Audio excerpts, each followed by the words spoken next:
आर्य शास्त्र इतिहास का ऐतिहासिक स्रोत इंस्क्रिप्शन से अभिलेखों वाला सेशन चल रहा है। पिछले सेशन में थोड़ी सी अधूरी जानकारी रह गई थी, उसे मैं पूरा कर देता हूँ। हम लोगों ने देखा था सारणेश्वर प्रशस्ति, और सारणेश्वर प्रशस्ति को ही जो दूसरा नाम हम लोगों ने देखा था वो था सारनाथ प्रशस्ति।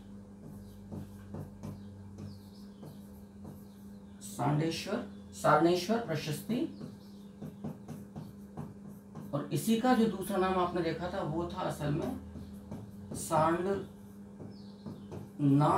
प्रशस्ति। असल में 953 ईस्वी का अभिलेख है। पहली बात तो ये जो अभिलेख आपको प्राप्त होता है ये 953 ईस्वी का महत्वपूर्ण अभिलेख है, और सारणेश्वर शिवालय उदयपुर से प्राप्त है। याद रखना, सारणेश्वर शिवालय ये हमें उदयपुर से प्राप्त है। दूसरी बात, इसमें संस्कृत में कुल 6 पंक्तियां हैं इस अभिलेख में, जिसके लिपिकार हैं कायस्थ, वेलक, और देखिएगा इसके जो लिपिकार हैं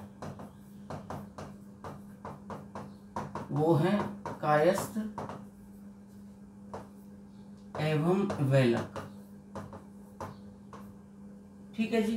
तो ये एक, क्योंकि बाकी तो आप लोगों ने देख लिया था कि इस पूरी प्रशस्ति में हमें मेवाड़ नरेशों, विशेष तौर पर अल्लट के बारे में हमें जानकारी प्राप्त मिलती है, उनकी माता, उनके पुत्र नरवाहन वगैरह के बारे में।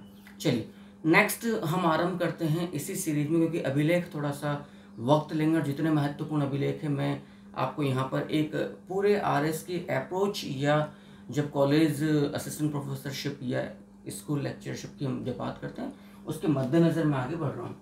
एक और महत्वपूर्ण अभिलेख हमारे सामने आता है जो है हांसी शिलालेख। यह भी अपने आप में बेहद महत्वपूर्ण है।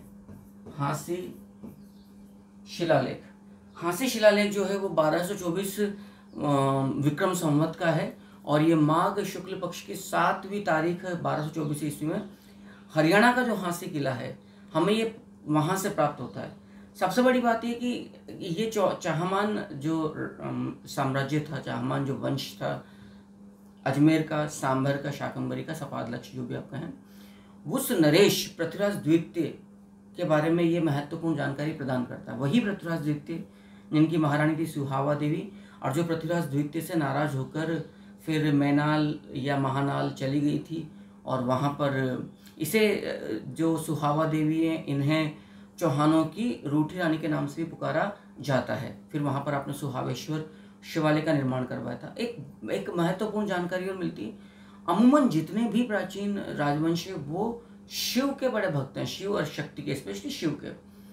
अच्छा, इस बात से भी, इस हांसी शिलालेख से ये महत्वपूर्ण जानकारी भी मिलती है कि किल्हण ने पंचपुरा नामक शहर को जला दिया था, और डॉक्टर जो दशरथ शर्मा हैं उन्होंने इस पंचपुरा की पहचान आधुनिक जो पंजोर है उससे की है। क्लियर। अच्छा, दूसरी बात ये भी निकलता है कि इसी शिलालेख से, हांसी शिलालेख से जानकारी मिलती है कि चौहानों की जो कुल देवी है आशापुरा माता, उसके नाम पर ही आसी का शब्द, हासिका का जो शब्द है वो आपको प्राप्त होता है। चलिए लिख लीजिए इसके बारे में। तो पहली बात तो ये कि ये जो शिलालेख है ये माघ शुक्ल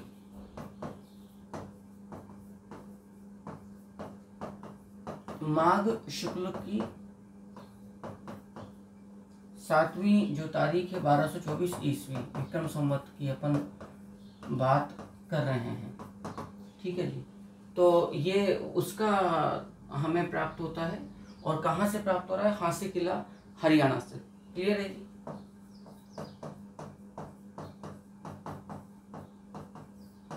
हांसी किला हरियाणा से प्राप्त होता है, और सबसे महत्वपूर्ण बात कि ये आपको अजय मेरू के चाहमान राजवंश पर प्रकाश डालता है। मैं दोबारा आपसे यहाँ पर एक बात बताऊंगा, चाहमान वंश पर प्रकाश डालता है। देखिएगा, चाहमान का अपभ्रंश ही चहुआन या Chauhan. Chauhan is not actual name. उसकी वजह यह है कि यदि आप चौहान की बात करते हो तो उसमें म शब्द गायब है, और म का मतलब निकलता मान, इसलिए आपको जानना बेहद आवश्यक है। चहमान शब्द वास्तविक नाम है और इसी से एक्चुअल जिनका शाब्दिक अर्थ है चौहानों का या चहमानों का वो निकलता है। देखिएगा, च का मतलब है यहाँ पर चाप जो धनुष से है। ह का मतलब है यहाँ पर हरि, इनकी जो कुल देवी है वो आशापुरा माता है और इनके जो इष्ट देव हैं चहमानों के वो हर्षनाथ हैं, जिनका मंदिर हमने पिछले सेशन में देखा था कि जो गुवक प्रथम चहमान नरेश थे उनके शासनकाल में किसी शिव आचार्य अल्लट नामक किसी शिव आचार्य ने सीकर जो शेखावाटी राजस्थान में है उसके हर्ष पहाड़ी पर बनवाया था। तो च का मतलब यहाँ पर चाप है, ह का मतलब हरि है, म का मतलब है यहाँ पर मान। अब चौहान यदि आप उच्चारण करोगे तो म पूरी तौर पर गायब हो जाएगा।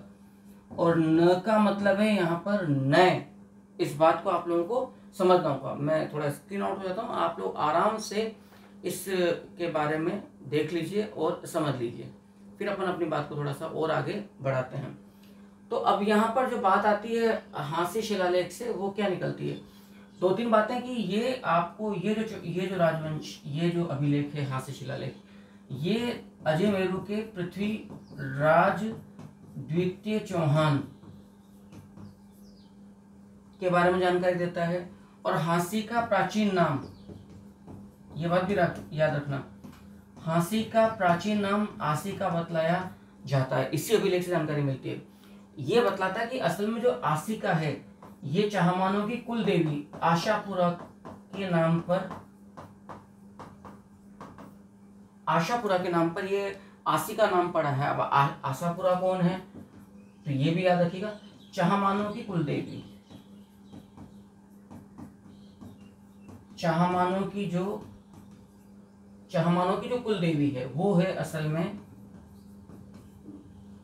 चहमानों की कुल देवी आशापुरा। असल में सही बात मैं आपको और क्लियर कर दूं कि चौहान राजवंश की कुल देवी बेसिकली शाकंभरी माता है, क्योंकि शाकंभरी माता ने इनकी आशाओं को पूर्ण किया, इनकी इच्छाओं को पूर्ण किया, इसलिए आशापुरा माता कहला रही है। ये और याद रखिएगा इस बात को, ठीक है सर।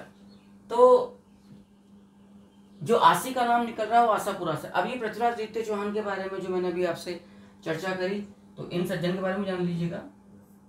इनकी जो रानी है पृथ्वीराज द्वितीय चौहान की, उन मैडम का नाम हमारे सामने आता है सुहावा देवी। किसी बात से नाराज होकर सुहावा देवी फाइनली फिर जिला भीलवाड़ा में जो मैनाल या महानाल स्थित है वहां चली गई थी और सुहावा देवी को चहमानों की रूठी रानी के नाम से पुकारा जाता है। चहमानों की रूठी रानी के नाम से भी पुकारा जाता है। एक बात सुहावा देवी को। अब फिर मैनाल में जब आप रूट कर गई तो वहां पर आपने सुहावेश्वर शिवालय,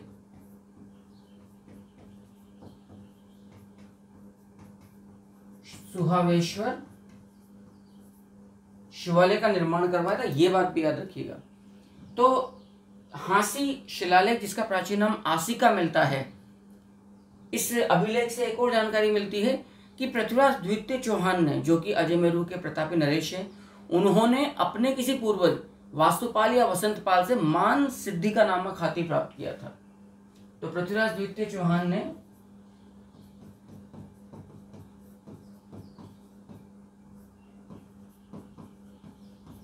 वास्तुपाल नामक किसी चौहान व्यक्ति से, जो कि इनके पूर्वज थे, याद रखिएगा वास्तुपाल या वसंतपाल, एक नाम और आपका आता है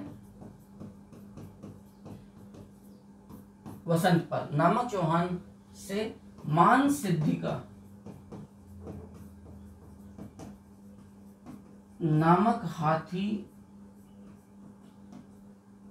प्राप्त किया था। तो ये इसका मतलब ये भी निकलता है कि ये जो हाथी था ये कुछ बड़ी विशिष्टताओं वाला हाथी था।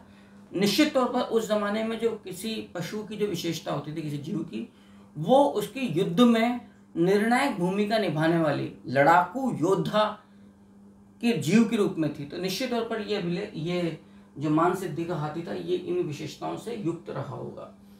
हांसी शिलालेख के बाद जो शिलालेख हमारे सामने आता है वो 1170 ईस्वी का शिलालेख है और वो है बिजोलिया शिलालेख। उस पर मैं अब आपके सामने चर्चा कर रहा हूँ। फिलहाल यहाँ तक की सारी बात को आप लोग आराम से उतार लीजिए और फिर हम नेक्स्ट अपने टारगेट की तरफ आगे बढ़ते हैं, जो हमारे सामने है बिजोलिया शिलालेख। ठीक है साहब, यहाँ तक आपने देख लिया है, समझ लिया है। अगला जो है वो है बिजोलिया शिलालेख। 1170 ईस्वी का है। जैन पार्श्वनाथ मंदिर है जिला भीलवाड़ा के बिजोलिया कस्बे के अंदर। और इस अभिलेख का जो संबंध है वो अजय मेरू के जो अंतिम नरेश हैं पृथ्वीराज तृतीय चौहान, इनके पिता सोमेश्वर चौहान से संबंधित है। तो बिजोलिया प्रशस्ति या बिजोलिया शिलालेख अपने को लेना है। ठीक है जी। 1170 ईस्वी का हमें ये अभिलेख प्राप्त होता है और पार्श्वनाथ जैन मंदिर, याद रखिएगा, पार्श्वनाथ जैन मंदिर बिजोलिया की दीवार पर यह अभिलेख उत्कीर्ण है। सबसे बड़ी बात, इसका संबंध किस नरेश से है? तो याद रखिएगा अजय मेरू के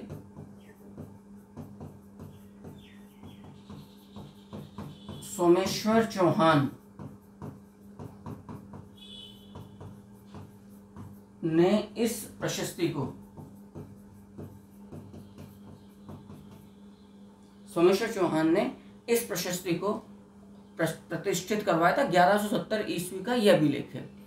इस अभिलेख बिजोलिया प्रशस्ति या बिजोलिया शिलालेख ये चौहानों की उत्पत्ति पर बेहद महत्वपूर्ण प्रकाश डालता है। इसका विस्तृत जो अध्ययन किया है वो डॉक्टर दशरथ शर्मा के द्वारा किया गया है।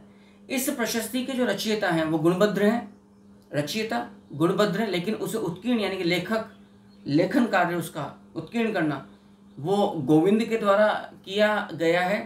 और ये अभिलेख दिगंबर जैन लोलाक ने, याद रखिएगा दिगंबर जैन कोई आचार्य थे, तो लोलाक के द्वारा, दिगंबर का मतलब जो वस्त्रहीन होते हैं, आप लोग जानते हैं जैनों के अंदर जैनियों में श्वेतांबर और दिगंबर दो एक संप्रदाय हमारे सामने आते हैं। तो लोलाक ने इसे पार्श्वनाथ मंदिर की दीवार पर प्रतिष्ठित करवाया था।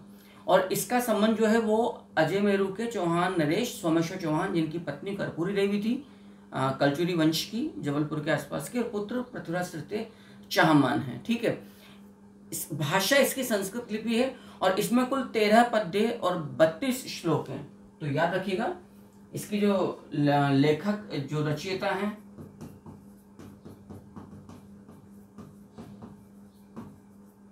वो गुणभद्र हैं। इसमें 13 पद्य और कुल 32 श्लोक आपके दिए हुए हैं। ठीक है। और इस शिलालेख की जो भाषा है, हमने पहले ही कहा, वो संस्कृत है। और इसको पार्श्वनाथ जैन मंदिर की दीवार पर जैन आचार्य लोलाक के द्वारा, जैन आचार्य याद रखिएगा लोलाक द्वारा प्रतिष्ठित करवाया गया था। जैन आचार्य लोलाक के द्वारा इस अभिलेख को प्रतिष्ठित करवाया गया था। अब आप सोचिएगा कि इस अभिलेख से हमें किन किन महत्वपूर्ण तथ्यों की जानकारी मिलती है। देखो मैंने पहले ही कहा यह महत्वपूर्ण प्रशस्ति है जिसका अध्ययन डॉक्टर दशरथ शर्मा ने किया। इसका वर्णन उन्होंने अपनी पुस्तक अर्ली चौहान डायनेस्टीज में किया। डॉक्टर दशरथ शर्मा ने भूमि अनुदान के लिए एक विशिष्ट शब्द डोहली का प्रयोग इस बिजोलिया प्रशस्ति में आपको मिलता है। डॉक्टर दशरथ शर्मा ने इसी अभिलेख के अध्ययन के द्वारा जो चौहान है शाकंभरी के, उन्हें, क्योंकि इसमें एक शब्द मिलता है वत्स गोत्रोद्भूत, तो वत्स गोत्रोद्भूत के आधार पर ही डॉक्टर दशरथ शर्मा ने यह मत प्रस्तुत किया कि चौहान असल में वत्स गोत्रीय ब्राह्मण थे। इस बात को याद रखिएगा। अच्छा, विग्रहराज चतुर्थ चौहान जिनकी पत्नी भोज परमार की पुत्री राजमती थी। ठीक है साहब। और सबसे बड़ी बात कि जो विग्रहराज चतुर्थ चौहान है, इनके शासनकाल को चौहानों का स्वर्णिम काल भी कहा गया है। ठीक है। इन्होंने हरिकेली नामक नाटक भी लिखा था विग्रहराज चतुर्थ चौहान ने। तो बिजोलिया प्रशस्ति से जानकारी मिलती है कि विग्रहराज चतुर्थ चौहान ने दिल्ली के अनंगपाल तोमर को परास्त करके ढिल्लिका को, जो वर्तमान दिल्ली है, उसको जीता और उसे चौहान साम्राज्य का हिस्सा बना दिया था। चौहान साम्राज्य का हिस्सा बना दिया था। और कुछ जो महत्वपूर्ण जानकारियां हमें इस अभिलेख से मिलती है वो ये है कि यहाँ पर जो सोमेश्वर चौहान थे, इन्होंने कोई रेखणा गांव था इस बिजोलिया के आसपास का, बेहद महत्वपूर्ण है, समझिएगा इस बात को। इस रेखणा गांव को अनुदान दिया था। डोहली शब्द का तो भूमि अनुदान के रूप में यहाँ पर एक जानकारी आपको मिल ही रही है।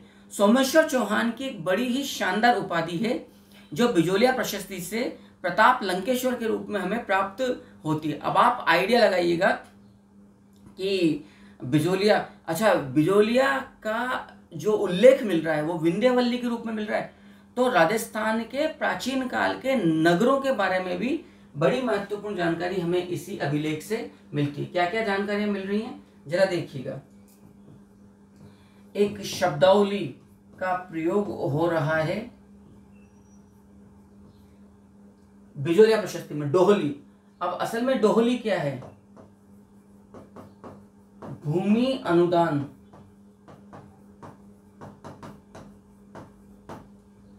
के लिए प्रयुक्त इकाई, ठीक है। दूसरी बात, चौहानों के लिए इसमें एक शब्द का प्रयोग मिल रहा है, वत्स गोत्रोत भूत। तो वत्स गोत्रोत भूत से मतलब क्या? वत्स गोत्र प्लस उद्भूत, अर्थात वत्स गोत्र से उत्पन्न। निश्चित तौर पर चाहमान हो सकता है ब्राह्मण रहे हो, क्योंकि विशेष बात नहीं कि ब्राह्मणों ने कभी शासन नहीं किया, लेकिन जितना मैं समझता हूँ संभवतः ये ब्राह्मण धर्म, गाय, स्त्री और ब्राह्मण के संरक्षक क्षत्रिय राजवंश रहा है। क्या है क्षत्रिय? जो क्षात्र धर्म का पालन कर रहे हैं वो क्षत्रिय। कौन है? राजपूत, जो रज के पूत है, जिन्होंने इस धरती की अस्मिता की रक्षा के लिए, इस भूमि माता की रक्षा की, अस्मिता की रक्षा के लिए अपना सर्वस्व आत्मोत्सर्ग कर दिया, वो असल में रजपूत या राजपूत है। तो वत्स गोत्रोद्भूत शब्द के आधार पर ही याद रखना, डॉक्टर दशरथ शर्मा जी ने अपनी पुस्तक, याद रखिएगा, अर्ली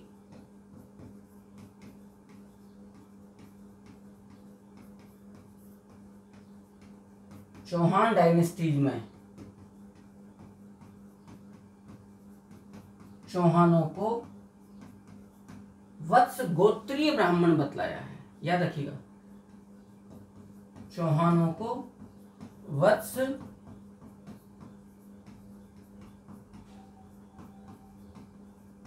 गोत्रीय ब्राह्मण बतलाया है। क्लियर? प्राचीन नगरों का उल्लेख हमें इस बिजोलिया प्रशस्ति से प्राप्त हो रहा है, जैसे बिजोलिया को इस अभिलेख में, बिजोलिया प्रशस्ति में विंध्यवल्ली के रूप में, विंध्यवल्ली के रूप में उल्लेखित किया गया है। ठीक है साहब। इसके अलावा यदि मैं आपसे बात करूं दिल्ली, तो दिल्ली को यहां पर ढिल्लिका के नाम से प्रयुक्त किया गया है। और ये बात भी इसी बिजोलिया प्रशस्ति से जानकारी मिलती है कि वासुदेव चौहान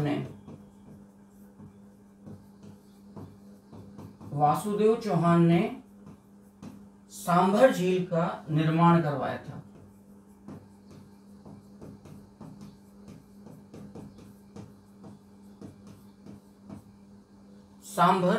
वासुदेव चौहान ने सांभर झील का निर्माण करवाया था। और सबसे महत्वपूर्ण जो बात निकल कर आती है कि सोमेश्वर चौहान की एक तो प्रताप लंकेश्वर जानकारी मिलती है, और एक रेखणा गांव डोनेट किया था इस पार्श्वनाथ जैन मंदिर को।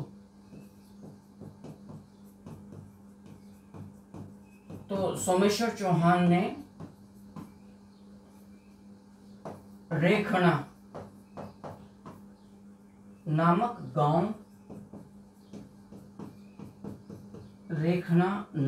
गांव पार्श्वनाथ जैन मंदिर बिजुलिया को अनुदान में दिया था।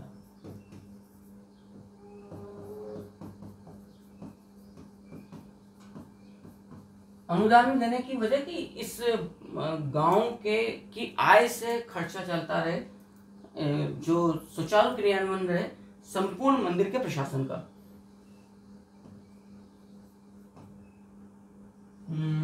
भूमि अनुदान के रूप में दिया था, यूं समझ लीजिएगा।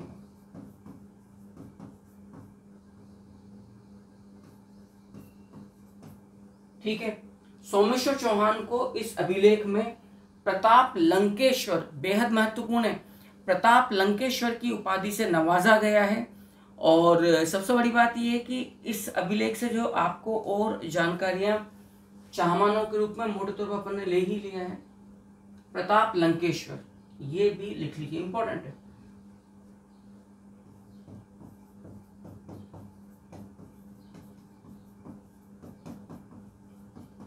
सोमेश्वर चौहान को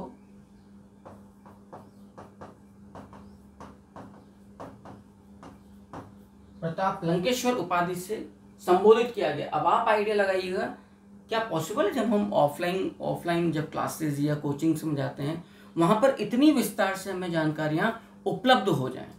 सवाल ही पैदा नहीं होता किसी भी सूरत में। इस प्रशस्ति का जो उत्कीर्णक था वो था गोविंद।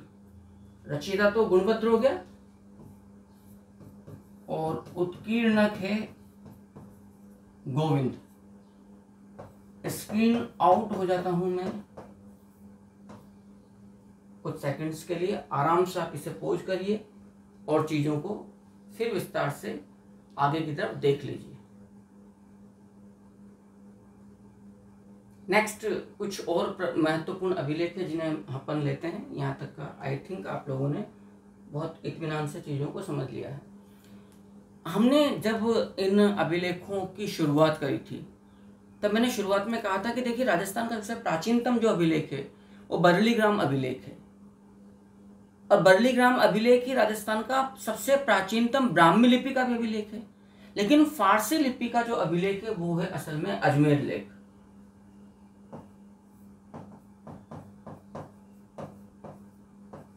अजमेर लेख जो 2.5 दिन के झोंपड़े से प्राप्त हो रहा है, 1200 ईस्वी का है,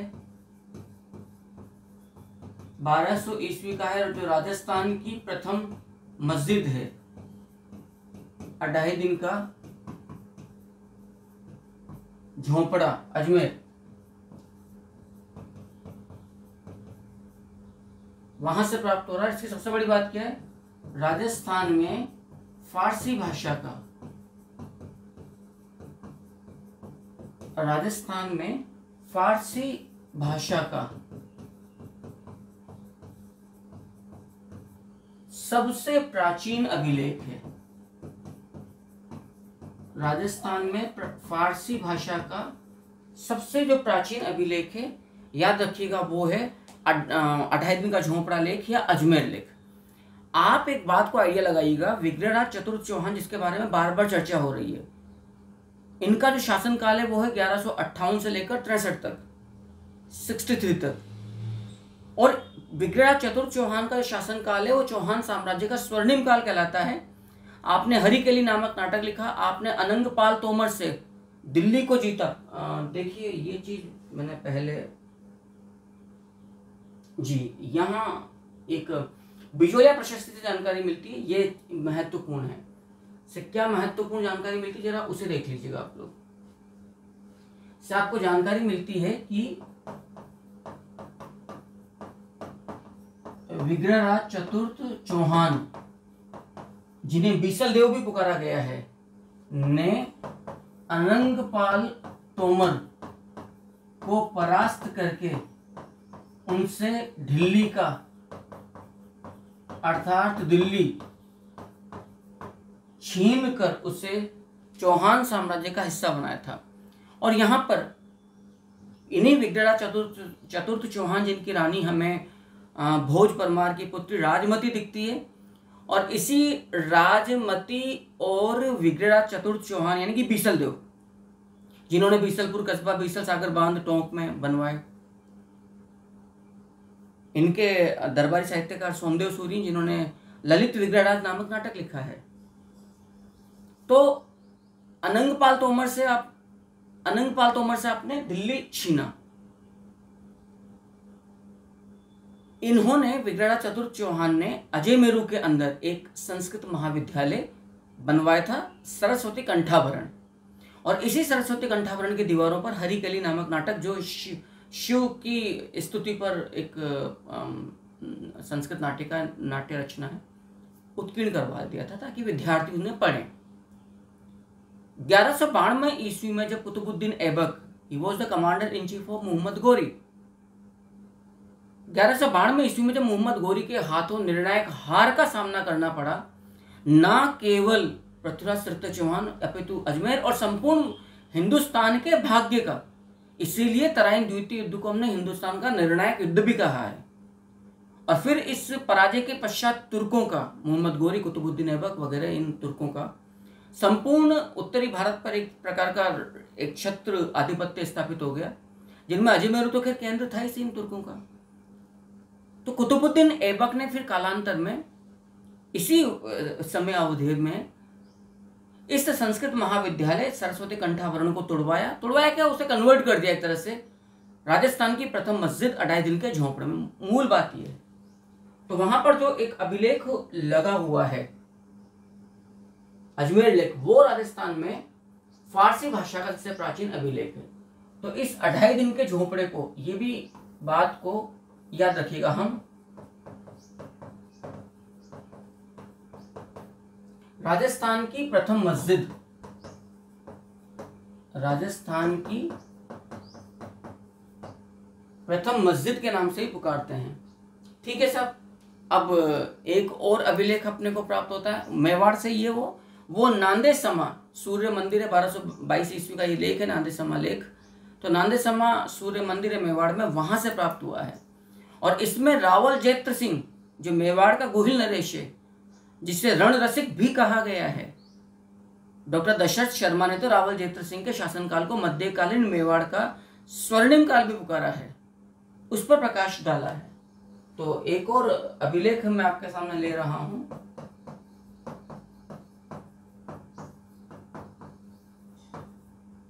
नांदे समालेख, जो कि 1222 ईस्वी का है। और ये नांदे समा सूर्य मंदिर मेवाड़ से,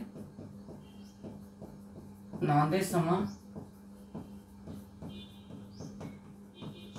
सूर्य मंदिर मेवाड़ से आपको प्राप्त हो रहा है। अब ये मेवाड़ के गोहिल नरेश, मेवाड़ के गोहिल नरेश रावल जैत्र सिंह,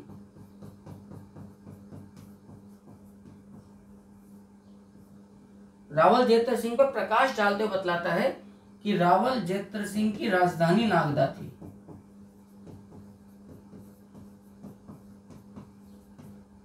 रावल जैत्र सिंह की राजधानी नागदा थी। अब मैं यहाँ पे देखो बहुत स्पष्ट कर दूं आपके सामने कुछ बड़ी ही महत्वपूर्ण तथ्यों को। रावल जैत्र सिंह को रण रसिक की उपाधि भी दी गई है।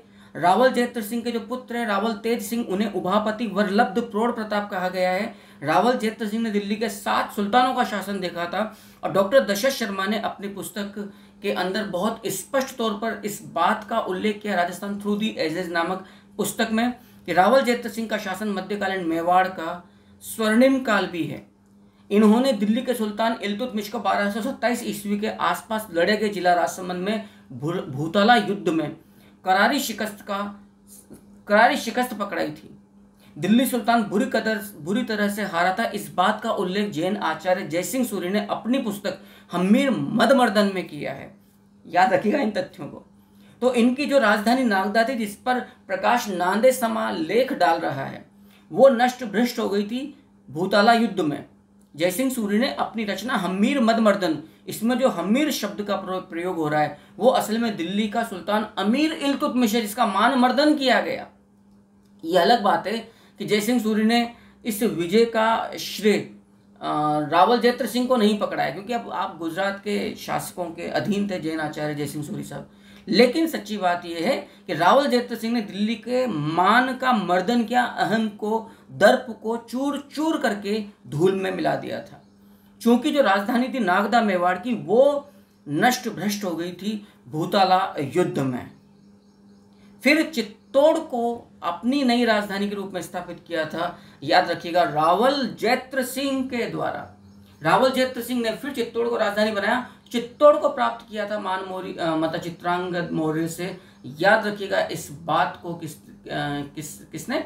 बप्पा रावल ने, जिन्हें भारत का चार्ल्स मार्टेल और गोहिल वंश का वास्तविक संस्थापक, the actual founder of Gohil dynasty भी पुकारा गया। आप आइडिया लगाइएगा कि रावल जयत्र सिंह कितना महत्वपूर्ण नरेश के रूप में हमारे सामने निकल कर आता है। ये है नांदे समालेख। यहाँ तक की बात को, अच्छा ये बातें तो जब मैं डायनेस्टी स्टार्ट करूँगा गोहिल वगैरह, तब बहुत विस्तार से आपके सामने लेने जा ही रहा हूँ, लेकिन तब तक जितनी जानकारी आपको मिलती है उतनी आप लेते चलिएगा। यहाँ तक की बात को मैं थोड़ा सा स्क्रीन आउट होकर आपको मौका देता हूँ कि यहाँ तक की बात को आप लोग आराम से समझ लीजिए। अब अगला जो लेख है वो मैं लेता हूँ आबू लेख। मैं उम्मीद करता हूँ कि आप सब लोग कॉपी पेन लेकर साथ में बैठे होंगे जब इन सेशंस को आप लोग देखते हैं और साथ साथ लिखते भी जा रहे हैं। आबू लेख असल में 1230 ईस्वी का है। आबू लेख 1230 ईस्वी का है और एक मंदिर है, नेमिनाथ मंदिर, जैन मंदिर है दिलवाड़ा माउंट आबू के अंदर। वहां से ये लेख आपको प्राप्त हो रहा है। इसके रचनाकार है सोमेश्वर देव शुभचंद्र, और जिन्होंने उत्कीर्ण किया वो सूत्रधार चंडेश्वर हैं। असल में इस मंदिर के जो निर्माता थे दिलवाड़ा जैन मंदिर के, वास्तुपाल तेजपाल, उन मंत्रियों की यहाँ पर जानकारी आपको प्राप्त होती है। तो 1230 ईस्वी का ये अभिलेख है और नेमिनाथ जैन मंदिर,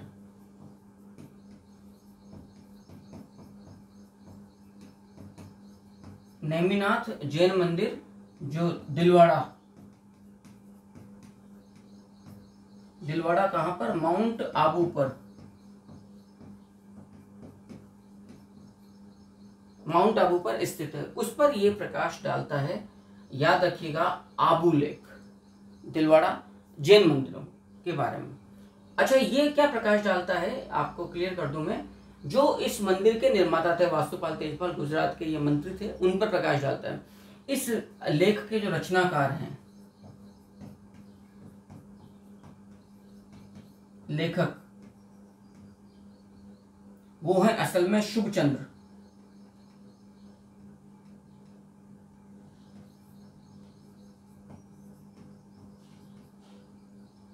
और उत्कीर्णकर्ता जो है वो सूत्रधार चंडेश्वर है। इन्हें शुभचंद्र को सोमेश्वर देव के नाम से पुकारा गया है।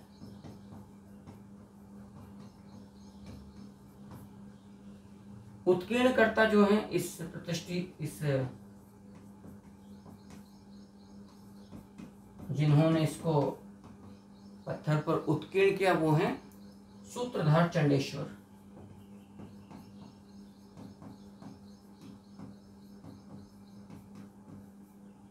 सूत्रधार चंडेश्वर। सबसे महत्वपूर्ण जो बात आती है आबूलेख के जो प्रकाश पड़ता है कि इन मंदिरों का जो निर्माण करवाया गया है वो गुजरात के जैन मंत्री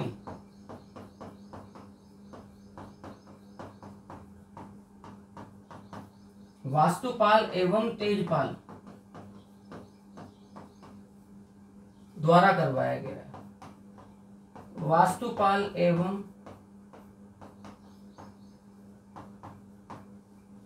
एवं तेजपाल द्वारा करवाया गया है। तो इस सेशन में मैं यहीं तक की जानकारी रखूंगा। इन इंस्क्रिप्शंस और राजस्थान के अभिलेख है। फिर हम अपना जो नेक्स्ट सेशन होगा उसमें चीरवा शिलालेख से अपनी बात को आपके सामने रखेंगे। उम्मीद करता हूं कि ये काफ़ी उपयोगी आपके लिए सेशन रहा होगा। आप कमेंट करके मुझे अवश्य बताइएगा। नेक्स्ट सेशन के लिए इन्हें पढ़ते रहिए और इंतज़ार कीजिए।